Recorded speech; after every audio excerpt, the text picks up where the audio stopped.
Hi guys, Martin88 here and welcome back to another FIFA 21 video. And today guys, we're going to be looking at some endgame 4-2-3-1 tactics. And we're going to be getting some pro player analysis from our good friend Josh9, who finished 107th in Europe this year on FIFA 21. And just to clarify for everyone, when I say endgame, I mean tactics that have been perfected over the last 3, 6, 12 months, whatever it may be. And therefore, those of you that are going to carry on grinding the game for a few months, or like I've said in previous videos, might not end up getting the new FIFA until Christmas, and you're still going to have a few months playing FIFA 21. So this is just to let you know what tactics from a 4-2-3-1 have been knuckled down and are perfected to use if you want to use them. Anyway guys, that is enough from me. Normally at this point I would start plugging Josh's Twitch and his Twitter, but this is going to be the norm from now on. We've got the man himself. Josh is with us, so I'm going to let him talk to you about our plans moving forward and to tell you about his Twitch stream. So over to you, mate. Hi Martin, yes, it's great to finally be on the channel, especially after all the content we've created this year. For all you guys, I'm really looking forward to doing more once FIFA 22 comes out, more regularly, better quality content. I'm really looking forward to it. But yeah, just for myself, in regards to my streams on Twitch, I appreciate a lot of you who have come from Martin's streams over to my Twitch. I'm planning to do this more regularly coming into FIFA 22, stepping up from the 5 days a week that I usually do to probably most days, especially at the start of the game, just grinding out competitively, content-wise, just trying to grow in every aspect, really.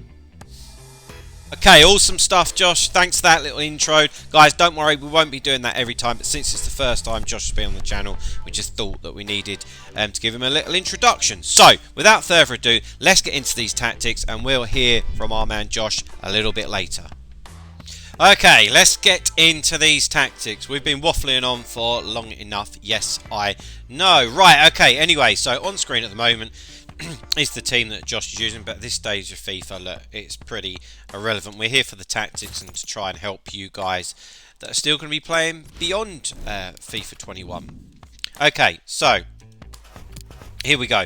Straight into the tactics. I'm not going to waffle on too much about them because we're going to hear from Josh in a little while. So, defensively, we're balanced. Nice, easy, structured.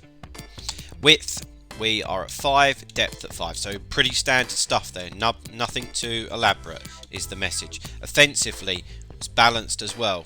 Not fast build up, possession, nothing like that. Again, just nice and steady. Let the football do the talking. Then, width, we have got 5 for width. Again, standard stuff, and players in the box 4 could well be 5. So yeah, I've said this before, but they are very standard stuff and nothing too groundbreaking whatsoever, is there? But anyway, that is what they are, and sometimes simplicity can be key. Right, okay, into the player instructions. So first thing of note, fullback, stay back while attacking. That is of course on both and on the two centre backs.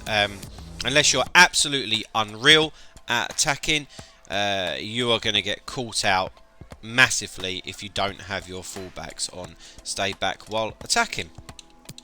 Then two CDMs, okay, so they are on balanced, not stay back while attacking. This is for both of them. Cut passing lanes and cover centre, so that you're nice and secure in the centre of the pitch, and they're going to go forward with you and also come back and cover the centre of the pitch nicely. If they're pulled out all over the place, with it just being them two in the middle really, you're going to have holes all over the place. So yeah, keep them on balance, and that is actually something that people have played around a lot with 4-2-3-1, and I think that's make or break in making it work, but we'll hear from Josh about that in a second.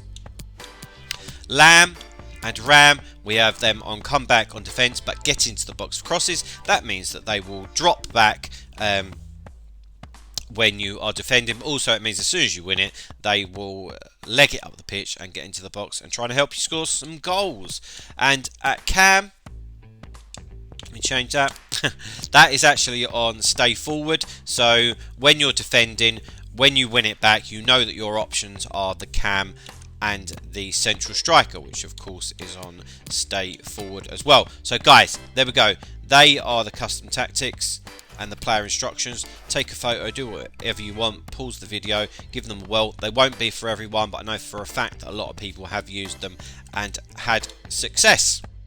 Okay, going to hand it back over to Josh now. Before we started recording, I asked him 2 questions to answer for you guys. One, why has he fell in love with these tactics and this formation? Basically, why should you guys use them? And number 2, does he think that these are going to be, well, is 4-2-3-1 going to be a successful formation going into FIFA 22? Of course, that is an answer that none of us really know, but it's really good to get an insight from a pro player. So here is what he had to say.